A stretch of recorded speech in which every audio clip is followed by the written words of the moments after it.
kakulit, magandang umaga sa inyo mga kakulit. Makikita niyo naman na nakabihis tayo dahil may pupuntahan tayo. Tara, let's go!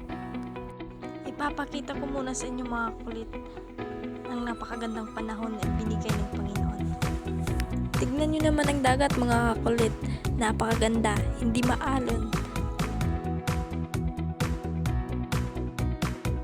Nakita niyo po ba yan mga kakulit? Yan nga po yung sasakyan natin papuntang Surigao. Yun nga ay kinuha ko ng aking bag mga kakulit kasi nandito na ang may-ari ng pambot na sasakyan natin. At nandito na nga tayo mga kakulit, nakasakay na papuntang Surigao City. Inayos ko muna ang aking buhok at nagpusing-pusing na nga ako dito. Tignan niyo naman mga kakulit, ang paglawig namin ay napakagandang panahon. Kita niyo naman ang dagat ay napakalinis. Hi mga kakulit, nakarating na nga pala tayo sa Surigao. Ay agad na akong sumakay ng tricycle at papuntang terminal ng Barangay Maubo. Yan nga po pala yung terminal ng Barangay Maubo mga kakulit. Ay agad na akong bumaba at pumunta doon kasi ay napakainit ang panahon. At andito na nga tayo mga kakulit, ay umupo na po tayo kasi napakainit sa labas.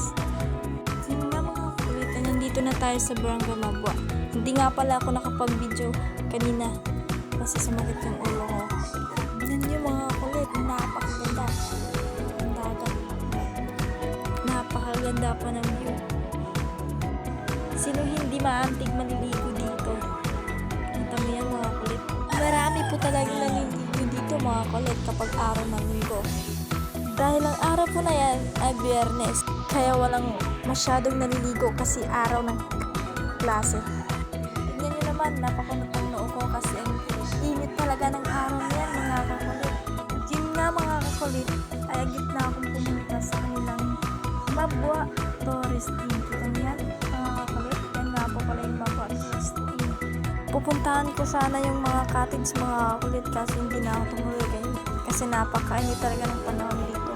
Yan nga ay ginom ko na lang para makita nyo yung napakaganda talaga mga kakulit. Hindi kayo magsisi kapag kayo ay pumunta dito. Masusulit nyo talaga ang oras mga kakulit.